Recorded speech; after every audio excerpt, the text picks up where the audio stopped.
Did Jennie Kim just smash every rule of the K-pop machine in 41 minutes? One swipe through social media and Ruby floods every feed, outselling entire girl groups and almost dethroning Lady Gaga on Billboard. But behind the glitter lies a saga of midnight studios, coded lyrics, and backlash hot enough to scorch the web. Stick around. By the end, you'll decide whether Ruby is a flawless jewel or a warning flare aimed straight at the industry. March 7th hit, and retailers blinked. Ruby cleared 1 million copies in 7 days, including 660,000 in Korea, the biggest first-week haul by any female soloist this year. In the US, it debuted number 7 on the Billboard 200 and number 2 on top album sales, blocked only by Gaga's Mayhem. Spotify watched Like Jennie cross 300 million streams before Friday breakfast, but stats are only the headline. Every sale flowed through her own imprint. Odd Atelier, meaning the profits, and the leverage, never left the hands that wrote the verses. And what happened next would rattle the very system that built her. Ruby isn't the child of one studio, but 3. A neon bunker in Seoul, a sun-drenched villa in LA, and a minimalist loft in Copenhagen. Mike Will made it hammered subterranean bass,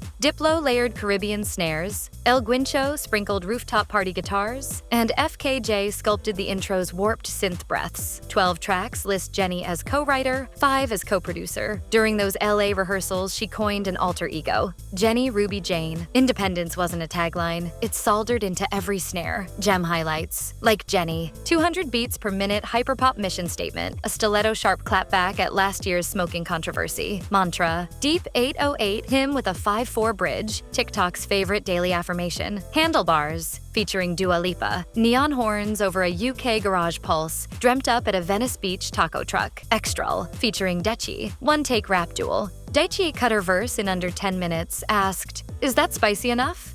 and walked out laughing. Damn right, featuring Childish Gambino and Kali Uchis. 4 a.m. pajama freestyle. Gambino recorded barefoot, a candle flickering on the console. Twin, reversed vocals burrow, BLACKPINK will bloom again, fueling reunion prophecies. Studio magic is one thing. The road to that booth was another war entirely. Long before record plaques, Jennie was a 14-year-old in YG's trainee dorms, memorizing Beyoncé runs off a glitchy Internet Explorer window. Shockwaves rippled when YG finally unveiled her in 2016. She went from practice room shadows to BLACKPINK's rap vocal spearhead overnight. Yet countdown clocks kept ticking. 9 singles in 7 years, a solo teaser that sat dormant after Solo, 2018, and a pandemic pause that could have calcified momentum. Instead, Jennie banked that downtime, locked in copyright classes, and whispered to friends, "I'm building my own lab." Odd Atelier quietly filed paperwork in late 2023. The logo appeared 6 months later. An angular ruby, no YG credits anywhere.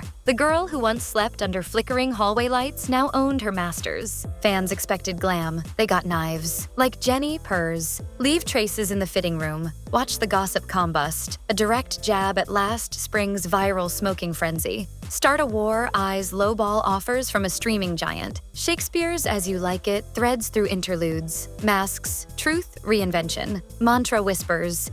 Cut my silhouette out of your halo, flipping sainthood into shade. Even detractors admit the metaphors feel less idle diary and more literary assassin. But words alone can't crush charts. The sound architecture had to feel seismic. The album glides across sonic continents. 1 minute, it's UK garage horns. The next, it's funk, filtered through Vietnamese John Tran strings. Diplo described sessions as throwing passports in a blender. FKJ captured Jennie's breath at sunrise, slowed it 800% to build the ambient bed of Intro Jane. Mike Will insisted on 15 layers of sub-bass for Mantra, joking, "If car windows don't rattle, we raise the floor." El Guincho's surf guitar licks on Damn Right Flirt with Desert Rock, while Gambino's verse melts into a percussive whisper, more texture than syllable. The result? Not just genre hopping, audio storyboard of Jennie's passport stamps. These collaborations weren't vanity credits, they were chess moves. Dua Lipa lured UK and Europop stans. Gambino wooed alt-hip-hop heads. Doechi delivered rap credibility on a diamond platter. Each cameo seeded the track into new algorithmic zip codes, forcing Spotify Discover Weekly to show Jennie to listeners who'd never typed K-pop once. And behind every handshake was a slice-of-life anecdote. Dua teaching Jennie how to ride a beach cruiser without breaking. Dichi turning a studio hallway into a ramen slurping contest. Gambino insisting they record barefoot to ground the frequencies. Friendship is marketing rocket fuel? Who knew? Press vultures circled, Ruby versus Mayhem, Jennie takes on Gaga, stan armies mobilized, streaming parties spun up, and Billboard's social channels looked like a warboard. Ruby peaked number 3 in the UK, the highest ever for a K-pop soloist, and top 10 in 19 countries. TikTok's hashtag #RubyRevealDance sprinted past 800 million views, dwarfing paid ads 4-1. Korean TV stations aired sellout meters in the corner of news broadcasts. Japanese billboards flashed Rube no Jidai, the era of Ruby in crimson kanji. By week 2, the album leaked onto Chinese black market thumb drives, a back-alley barometer that the record had penetrated the Great Firewall. Nothing breeds hotter drama than meteoric success. A splashy blog hyped Ruby while shading other BLACKPINK members, igniting a Blink civil war. Twitter sleuths uncovered manager Jeremy Ehrlich liking tweets crowning Jennie the Beyoncé of BP, sparking loyalty quizzes across fandoms. Dispatch tabloids published airport photos, claiming Jennie's Coachella rehearsal clashed with another member's solo schedule. Reddit roasted her weekend one stamina, even as Vogue crowned her Valentino chainmail bodysuit look of the festival. But every jab spawned think pieces, reaction shorts, and lyric dissections. Algorithmic jet fuel. Hate clicks and love clicks count the same in YouTube Studio. Marketing alchemy. 1. Quad version packaging. Standard crystal, blood moon, raw cut, complete sets unlocked a web-only B-side, ballooning first week units. 2. NFT, lyric postcards. 15,000 animated rubies minted. Resale peaked at $900 on day 2 before stabilizing at $220. 3. Hashtag Ruby Reveal ROI dropped at 11:59 p.m. KST so the US and Korea could both claim first. Produced 4 times more organic streams than all display ads combined. 4th pop-up Ruby Rooms. Mirror-lined galleries in Seoul, NYC, and Paris, with unreleased demos on loop. Instagram heaven, FOMO hell. 5. Brand symbiosis. Chanel commissioned a limited Rouge Coco Ruby Jane shade. Samsung showed a Crimson Galaxy Fold in teaser clips. Netflix flagged the album for a yet unnamed docuseries. 6th Odd Atelier TikTok. In 8 weeks, the label's account dropped 17 micro-tutorials on Ruby choreography, amassing 170,000 followers and 45 million cumulative loops.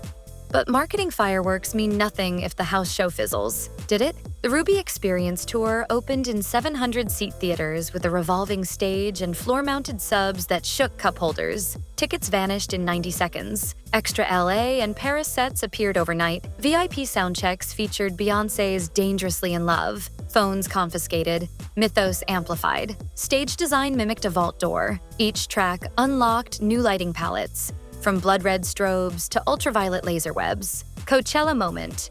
Weekend 1. Setlist stacked, filter, handlebars, and mantra, closing on Twin. Halfway through Zen, the livestream feed froze, but festival drones captured the crowd waving phones like 90,000 ruby red fireflies, an accidental viral clip. Jennie later admitted she'd fought bronchial spasms mid-show. Critics called the confession pure PR, fans called it human. Either way, the headline count doubled. With stages conquered, critics filed their final grades. Critical scorecard. Pitchfork 7.1. Genre surf triumph that sometimes drowns in its own options. NME 4 out of 5. A ruby prism reflecting hip-hop, garage, and funk without losing clarity. Rolling Stone applauded her bilingual flow as the record's secret superpower. Billboard, an indie label spirit wearing couture. YouTube reviewers split down the middle, racking 40 million reaction views in week 1. More eyeballs than late-night talk shows pull in a month. Even academic corners weighed in. Berkeley dropped a 42-minute lecture analyzing Ruby's polyrhythms, while Stanford's Pop Culture Lab called it case study material for decorporatized K-pop, fan theories, and rumor currency. Theory, some decode Ruby as a diary about a hush-hush idol romance. They line up lyric timestamps with 2021 festival sightings. Morse code breaths.